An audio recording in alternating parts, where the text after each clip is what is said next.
पल पल का अपडेट आपका चैनल एबीपी न्यूज आप तक पहुंचा रहा है। और जरा इस बात को भी समझिए कि बालाकोट, ये देखिए जिस जगह पर भारत की तरफ से कार्रवाई की गई है वो कितना अंदर घुसकर भारतीय वायुसेना ने मारा है पाकिस्तान में। जैश-ए मोहम्मद यहीं पर फल फूल रहा है। बालाकोट पीओके में, ये बिल्कुल एबटाबाद के नजदीक का इलाका है। एबटाबाद वही इलाका जहां ओसामा बिन लादेन छुपा हुआ था, जिस पर पाकिस्तान में घुसकर अमेरिका ने कार्रवाई की थी। और अब इसी तरीके से घुसकर पाकिस्तान के भीतर भारतीय वायुसेना ने सबक सिखाया है आतंकवादियों को, आतंक के गुनहगारों को, आतंकवाद के मददगारों को और आतंकवाद के सरपरस्तों को।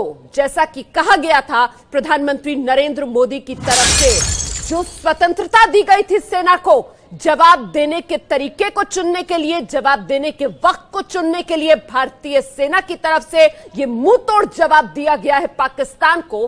भीतर घुस के पाकिस्तान में बम बरसाए हैं भारतीय वायुसेना ने। पाकिस्तान पर भारत का यह बड़ा एक्शन, छेड़ोगे तो छोड़ेंगे नहीं, ये सबक जो भारत ने सिखाया है। देखिए, उरी के बाद जिस तरीके से सर्जिकल स्ट्राइक हुई थी, वैसे ही पुलवामा आतंकवादी हमला 14 फरवरी को अंजाम दिया जाता है। और 12 दिन के भीतर भीतर, आज 26 फरवरी है, 12 दिन के भीतर भीतर सेना की तरफ से यह मुंहतोड़ जवाब जो पाकिस्तान को दिया गया है। पहले ही भारत सरकार की तरफ से साफ कर दिया गया था कि हर विकल्प आजमाएंगे आतंकवाद को खत्म करने के लिए, पाकिस्तान को घेरने के लिए। और फिलहाल बड़ी खबर आ रही है, जल्दी से आपको लिए चलते हैं वॉर रूम, जहां से मेरी सहयोगी कुमकुम हमारे साथ है। कुमकुम, बिल्कुल बिल्कुल वॉर रूम में मैं मौजूद हूं रोमाना। और इस वक्त सबसे बड़ी खबर आ रही है कि क्या नुकसान हुआ है इस बमबारी का, ये जानकारी लेकर हमारे संवाददाता आशीष हमारे साथ जुड़ गए। आशीष, कितना नुकसान हुआ है? 1000 किलो बम जब गिरे होंगे तो क्या हुआ होगा इस इलाके का? कंप्लीटली टेरर कैंप को टारगेट किया गया था भारतीय एयरफोर्स की तरफ से। और जो हमें उच्च सूत्रों से जानकारी मिली उसके मुताबिक बालाकोट, चाकोठी और मुजफ्फराबाद के जितने भी लॉन्च पैड्स थे उनको अटैक किया गया, उनको ध्वस्त कर दिया गया है भारतीय वायुसेना की तरफ से। और अल्फा 3 जैश-ए मोहम्मद का कंट्रोल रूम कहा जाता है, उसको पूरी तरह से नेस्तो नाबूद कर दिया भारतीय एयरफोर्स ने, जो ये अर्ली मॉर्निंग स्ट्राइक किया गया है। तो ये एक बड़ी कामयाबी है भारतीय सेना के लिए, भारत सरकार के लिए, जो हमें सूत्रों से पता चला है कि एयर स्ट्राइक में, मैं फिर से दोहरा दूं, बालाकोट, चाकोठी, मुजफ्फराबाद, इन जगह के टेरर कैंप्स को अटैक किया गया, उनको ध्वस्त किया गया है। और साथ ही जैश-ए मोहम्मद का कंट्रोल रूम, अल्फा 3 इसे कहते हैं, उसको पूरी तरह से ध्वस्त कर दिया गया है। बिल्कुल, मैं आऊंगी आपके पास आशीष, आप लगातार हमारे साथ बने रहे। लेकिन बड़ी जानकारी जो आशीष ने हमें दी, जैश का कंट्रोल रूम तबाह कर दिया है भारतीय वायुसेना ने। Over to you Romana. जी शुक्रिया कुमकुम। तो ये पल पल का अपडेट आपका चैनल एबीपी न्यूज आप तक पहुंचा रहा है। देखिए, न सिर्फ बालाकोट बल्कि किस तरीके से चाकोठी और मुजफ्फराबाद में भी इस कार्रवाई को अंजाम दिया गया। और जैश-ए मोहम्मद का कंट्रोल रूम अल्फा 3 वो तबाह कर दिया गया। आतंकवाद का कंट्रोल रूम जो पाकिस्तान में था उसको नेस्तो नाबूद कर दिया भारतीय वायुसेना ने अपनी कार्रवाई में। ये कुछ तस्वीरें हम दिखाने की आपको कोशिश कर रहे हैं। रात का घना अंधेरा और किस तरीके से ये मिराज विमान उड़ान भरते हुए नजर आ रहे हैं इन तस्वीरों में। ये तस्वीरें आपके चैनल एबीपी न्यूज को मिली हैं और हम आपको दिखा रहे हैं ये तस्वीरें। देखिए किस तरीके से रात के अंधेरे को चीरते हुए ये विमान उड़ान भर रहे हैं। 10 से 12 मिराज विमान बताए गए थे जिन्होंने रात के अंधेरे में पाकिस्तान के आतंकवाद के ढांचों पर ये बड़ी कार्रवाई की है। ये एबीपी न्यूज पर एक्सक्लूसिव तस्वीरें हम आपको दिखा रहे हैं। देखिए, ये भारत की कार्रवाई की तस्वीरें हैं। एबीपी न्यूज पर इस वक्त ये तस्वीरें आप देख रहे हैं किस तरीके से रात के अंधेरे को चीरते हुए भारत की ये मिराज विमान आसमान में उड़ान भरते हुए पाकिस्तान में आतंकवाद के ढांचों को निशाना बनाते हुए और नेस्तो नाबूद करते हैं ये जैश-ए मोहम्मद के कंट्रोल रूम अल्फा 3 को। न सिर्फ बालाकोट बल्कि चाकोठी, मुजफ्फराबाद में भी जो जैश-ए मोहम्मद की नर्सरियां से लेकर यूनिवर्सिटीज तक चल रही थी आतंकवाद की खेप बनाने की, उन पर यह ताबड़तोड़ कार्रवाई की गई है। आतंकवादियों के जो लॉन्च पैड्स थे उन्हें तबाह किया गया है। पाकिस्तान के खिलाफ भारत का यह बहुत बड़ा एक्शन है और बेहद निर्णायक एक्शन है ये भारत का पाकिस्तान के खिलाफ। देखिए, जिस तरीके से पुलवामा में आतंकवादी हमला हुआ, सीधे उसके तार पाकिस्तान की सेना और आईएसआई से जुड़े।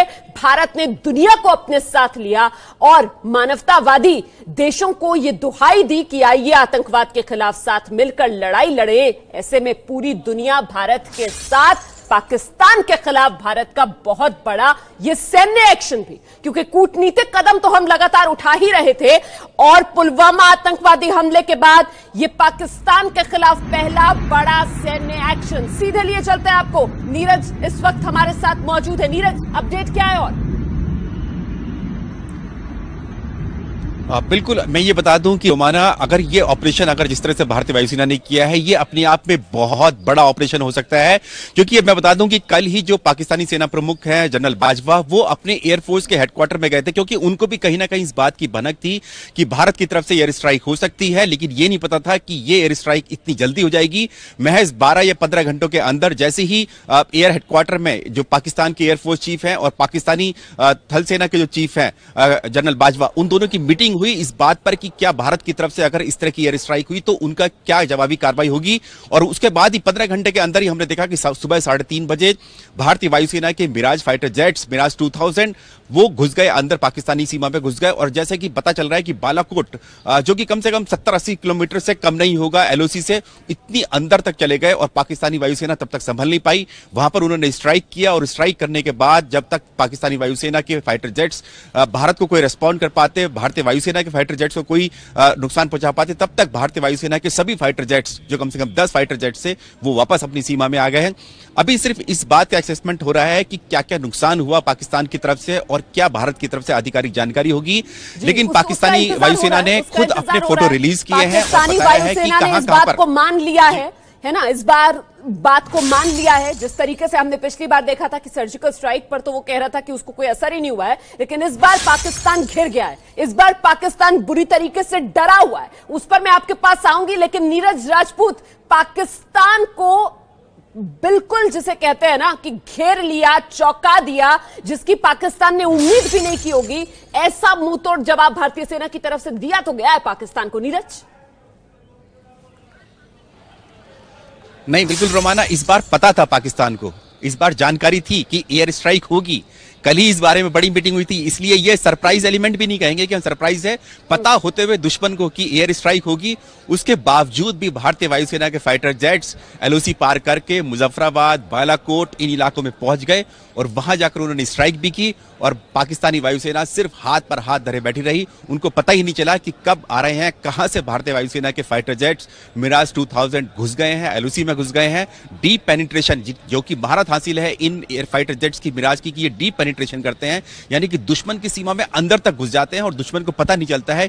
ये इस फाइटर जेट की, मिराज 2000 की खूबी होती है और उसने आज ये प्रूव कर दिया। इससे पहले करगिल में भी दिखाया था उसने, और आज एक बार फिर उसने दिखाया है कि किस तरह से पाकिस्तानी सीमा में घुसकर बालाकोट में, मुजफ्फराबाद में, कम से कम 2 जगह तो ये पक्की ही है जहां पर जाकर उन्होंने स्ट्राइक की और पाकिस्तान सिर्फ बिलबिलाता रह गया। 2 घंटे बाद पता चला पाकिस्तान को कि भारतीय वायुसेना के कम से कम 10 फाइटर जेट्स एलओसी पार करके पाकिस्तान में घुसकर ऑपरेशन करके वापस। बड़ी बात बता रहे हैं नीरज राजपूत, कह रहे हैं कि पाकिस्तान में खलबली तो थी, पाकिस्तान डरा हुआ तो था, बिलबिलाया हुआ तो था, उसे लग रहा था कि भारत की तरफ से बड़ी कार्रवाई की जाएगी, लेकिन जिस तरीके से भारतीय वायुसेना ने इस कार्रवाई को अंजाम दिया है, संभलने का मौका नहीं दिया भारतीय वायुसेना ने पाकिस्तान को। ऐसी जवाबी कार्रवाई की गई है पाकिस्तान के खिलाफ भारत की।